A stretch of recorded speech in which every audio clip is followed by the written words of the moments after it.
ಅಂತಹ ಪ್ರಕರಣಗಳು ಕನ್ನಡ ಚಿತ್ರರಂಗದಲ್ಲಿ ನಮಗೆ ಬಂದಂತೆ ಅಥವಾ ನನ್ನ ಗಮನಕ್ಕೆ ಬಂದ ಹಾಗೆ ಇಲ್ಲ. ಯಾಕಂತಂದರೆ ಅಷ್ಟು ಹಾಳಾಗಿಲ್ಲ ಕನ್ನಡ ಚಿತ್ರರಂಗದಲ್ಲಿ ನಿಜವಾಗ್ಲೂ ಇವತ್ತಿಗೂ ಕೂಡ ಬಾಂಧವ್ಯ ಇದೆ. ತಂದೆ ತಾಯಿ ರೂಪದಲ್ಲಿ ನೋಡುವಂಥದ್ದಿದೆ, ಅಣ್ಣ ತಮ್ಮ ಅಕ್ಕ ತಂಗಿ ರೂಪದಲ್ಲಿ ನೋಡುವಂಥದ್ದಿದೆ. ಆ ಥರದ ಪ್ರಕರಣಗಳು ಕಂಡು ಬಂದಲ್ಲಿ ಖಂಡಿತವಾಗ್ಲೂ ಖಂಡಿಸ್ತೇವೆ. ಈ ಥರದೊಂದು ಸಮಿತಿ ಬೇಕು ಅಂತ ಕೆಲವ್ರಿಗೆ ಅನಿಸಿದೆ, ಹೋಗಿದ್ದಾರೆ, ಅದೇನು ತಪ್ಪಿಲ್ಲ. ನಾನು ಹೇಳೋದು ಅವ್ರು ಮಾಡೋದು ಅಪರಾಧ ಅಂತ ಖಂಡಿತ ಹೇಳಿದ್ದಾರೆ.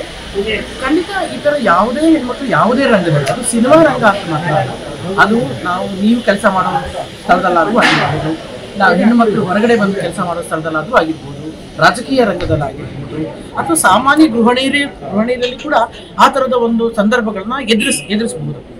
ಎಲ್ಲರಲ್ಲಿ ಕೂಡ ಸಮಗ್ರವಾಗಿ ಒಂದು ಐ ಥಿಂಕ್ ರಾಷ್ಟ್ರೀಯ ಮಹಿಳಾ ಆಯೋಗನೂ ಇದೆ, ಹಾಗೆ ರಾಜ್ಯದಲ್ಲಿ ಕೂಡ ಮಹಿಳಾ ಆಯೋಗ ಇದೆ.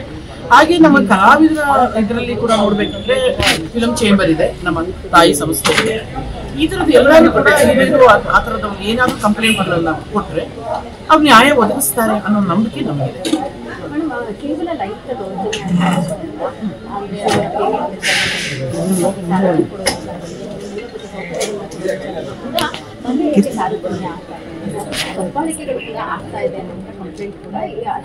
ವೈಯಕ್ತಿಕವಾಗಿ ನನ್ನ ಕೇಳಿದ್ರೆಮ್ಮ ನಾನು ಎಲ್ಲೂ ನೋಡಿಲ್ಲ ಅಥವಾ ನನಗಾಗಿಲ್ಲ.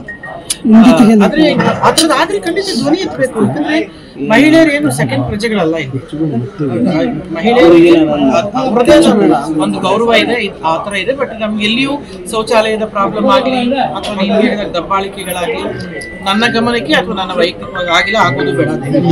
ಆದ್ರೆ ಯಾವುದೇ ಧ್ವನಿ ಎತ್ತುವುದು, ಧ್ವನಿಯನ್ನು ಅಡಗಿಸೋದು ಬೇಡ. ಯಾರು ಇವ್ರು ಕೇಳ್ತಾರೆ ಒಳ್ಳೇದಕ್ಕೆ ಅಂದ್ರೆ ಆಗ್ಲಿ ಬಿಡಿ.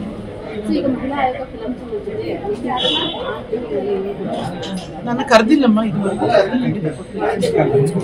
ಕಾರ್ಯಕ್ರಮ ಖಂಡಿತ ಆ ಥರದ್ದು ಏನಿಲ್ಲ ಸರ್. ನಾವು ಹೆಣ್ಮಕ್ಳು ನಿಜವಾಗ್ಲೂ ಹೇಳಿಲ್ಲ ಸರ್, ಪಾಪ ಗಂಡ್ಮಕ್ಳು ಸರ್, ಅದನ್ನ ಮಾತ್ರ ನಾವು ನಿಜವಾಗ್ಲೂ ಎಲ್ಲದರಲ್ಲೂ ಮುಂದೆ ಇದ್ದೀವಿ. ಹೆಣ್ಮಕ್ಳು ಸಾಧನೆಯಲ್ಲಿ ಮುಂದೆ ಇದ್ದೀವಿ, ಹೆಣ್ಮಕ್ಳು ಧ್ವನಿ ಎತ್ತೋದ್ರ ಮುಂದೆ ಇದ್ದೀವಿ. ಹೆಣ್ಮಕ್ಳಿಗೆ ಅನ್ಯಾಯ ಆದರೆ ನಾವಿದ್ದೇವೆ ಅಂತ ನಾವೇ ಹೆಣ್ಮಕ್ಳೇ ಹೆಗಲು ಕೊಡುವಂತ ಕಾಲ ಇದು. ಹೆಣ್ಮಕ್ಳು ಎಲ್ಲಾ ರಂಗದಲ್ಲೂ ಸಾಧನೆ ಮಾಡಿದ್ದೀವಿ. ನನಗೆ ಅದನ್ನು ಮೀರಿ ಕೂಡ ಏನೋ ದೌರ್ಜನ್ಯ ಆಗ್ತಿದೆ ಅಂದ್ರೆ ಧ್ವನಿ ಎತ್ತೋದ್ರಲ್ಲಾಗ್ಲಿ, ಸಂಘಟನೆ ಆಗೋದ್ರಲ್ಲಾಗ್ಲಿ ಅಥವಾ ಕಂಪ್ಲೇಂಟ್ ಕೊಡೋದ್ರಲ್ಲಾಗ್ಲಿ ತಪ್ಪೇನಿಲ್ಲ.